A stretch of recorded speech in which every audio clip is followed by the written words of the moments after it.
Okay so hello everyone. तो बिना किसी फालतू बात के डायरेक्ट अपन टॉपिक पे आते हैं, जो कि है एमएससीडी। ठीक है, हर बार की तरह एकदम सिंपल वे में समझेंगे बड़ी बड़ी कॉम्प्लेक्स चीज़ों को जो आप लोग को बताया जाता है। कुछ नहीं है इतना, जैसे हर बार अपन समझते हैं वैसे ही समझेंगे एकदम सिंपल में। तो एमएससीडी बेसिकली जैसे ईएमए मैंने बताया था ना आपको, रहता है 9 ईएमए। अगर 15 को नीचे से काटे तो एक बायस सिग्नल होता है, ऊपर से काटे तो सेल सिग्नल होता है। ये कुछ कुछ वैसे ही होता है। तो डायरेक्ट प्रैक्टिकली देखते हैं यार। ठीक है, वैसे ज़्यादा समझ आता है, थ्योरी क्लास तो है नहीं कोई। तो आप लोग डायरेक्ट इंडिकेटर्स पे आके एमएससीडी सर्च करो, मूविंग एवरेज, कन्वर्जेंस, डाइवर्जेंस आ जाएगा। इसको सिंपली क्लिक करो, ये नीचे आपके ग्राफ आ जाएगा एक। ठीक है, सेटिंग वगैरह भी कोई चेंज करने की जरूरत नहीं, बहुत कॉम्प्लेक्स बना देते हैं, कुछ नहीं होता है यार ये सब।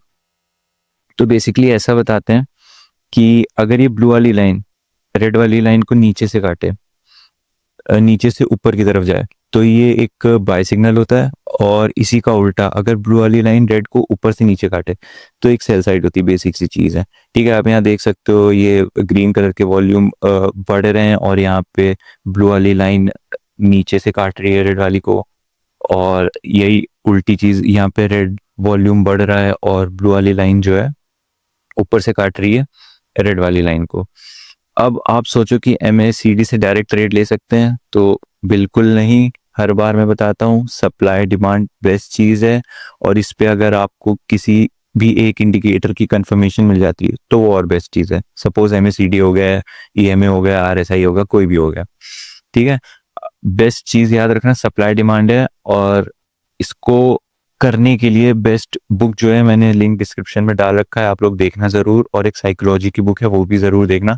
One of the best book है दोनों, साइकोलॉजी के ऊपर भी और सप्लाई डिमांड के ऊपर भी। तो सप्लाई डिमांड तो भैया ये तो मस्ट है। आप डायरेक्ट इससे ट्रेड नहीं ले सकते हो, मैं हर बार की तरह इस वीडियो में भी आगे दिखाऊंगा। तो प्रैक्टिकली देखते हैं मार्केट में। यहाँ पर मैंने एक डिमांड जोन मार्क कर रखा है, अगर आप देखो तो। ठीक है, ये एक ऑर्डर ब्लॉक के हिसाब से मैंने ये डिमांड जोन मार्क कर रखा है। अगर आप ये ऑर्डर ब्लॉक वगैरह और डिमांड नहीं जानते हो, वो भी मैं बताऊंगा आगे, इस वीडियो में नहीं, मैं आगे लाऊंगा। ठीक है, आप लोग के लिए, जिसमें मैं सप्लाई और डिमांड के बारे में बताऊंगा डिटेल में अच्छे से। तो यहाँ पर देखो, मैंने एक डिमांड मार्क कर रखा है, और ये हमारा मार्केट गया, हमारा डिमांड टैब हुआ। अब यहीं पर हम नीचे आ जाते हैं एमएससीडी के ऊपर।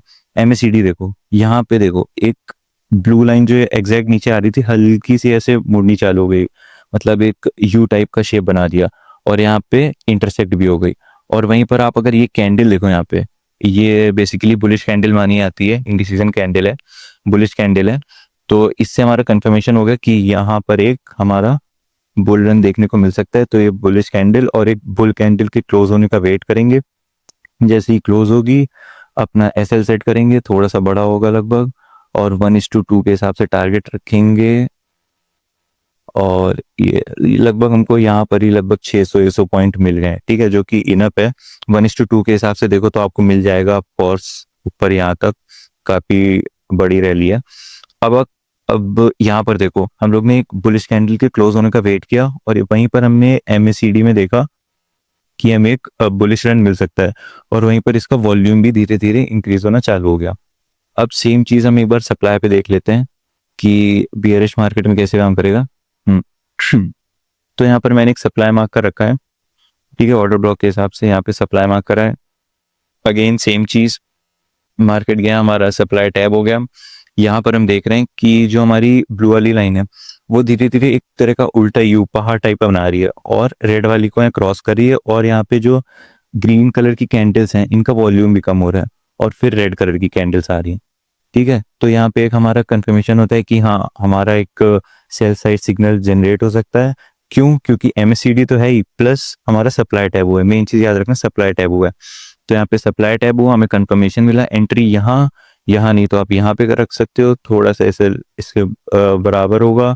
और फिर 1:2 के हिसाब से आपका टारगेट लगभग यहाँ तक होगा। ठीक है, अब देखो यार, अगर आप हर ट्रेड चाहो कि आपको एकदम वी फॉल मिल जाए, मतलब यहाँ पे मैंने ट्रेड लिया और डायरेक्ट मार्केट ऐसा, तो मार्केट ऐसा नहीं चलता यार।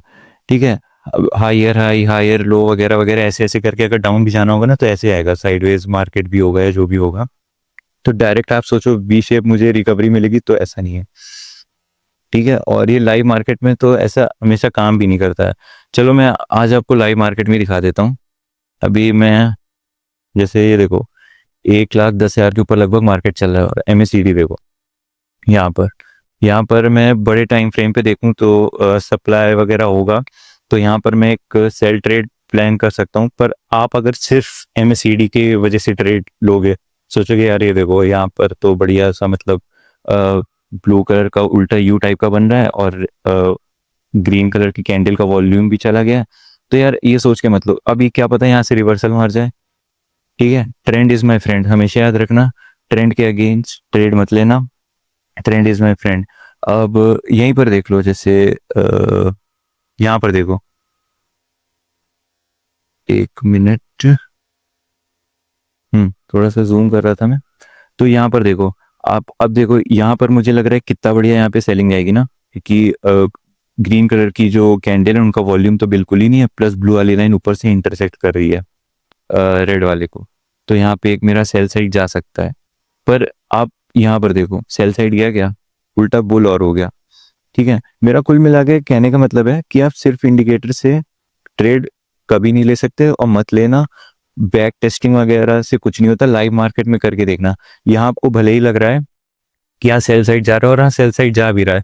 अभी मैं चलो लाइव देख ही लेता हूँ, कुछ सप्लाई वगैरह है क्या यहाँ पे, कुछ तो होगा। 4 आवर के टाइम फ्रेम में देखो, ये देखो 4 आवर के टाइम फ्रेम में देखो यहाँ पर, ये देखो, हालांकि मैं सोचा तो नहीं था ऐसा लाइव मार्केट में दिखाऊंगा, पर दिखा देता हूँ, कोई गलत चीज तो पढ़ा नहीं रहा हूँ मैं। 4 आवर के हिसाब से यहाँ पे सप्लाई है, तो यहाँ पर मैं एक ट्रेड प्लान कर सकता था 4 आवर के हिसाब से। ठीक है, अब आप सोचो यहाँ मैं सेल क्यों प्लान कर रहा हूँ, मैं MACD देख के नहीं कर रहा हूँ, MACD का कंफर्मेशन मिल रहा है तो बढ़िया है, नाइस। पर मैं मेनली पता है क्यों कर रहा हूँ, क्योंकि यहाँ पे सप्लाई है 4 आवर का। इसको हटाता हूँ 2 मिनट, ये देखो आप, ये देखो 4 आवर का सप्लाई बना हुआ है यहाँ पे, और ये मैंने मार्क किया, इसलिए मैं यहाँ पर ट्रेड लेता, ना कि MACD की वजह से। तो ध्यान रखना, डायरेक्ट इंडिकेटर से आप ट्रेड कभी मत लेना। सप्लाई डिमांड हर बार मैं बताता हूँ बेस्ट चीज है, जो कि मैं आपको आने वाले वीडियो में सिखाऊंगा।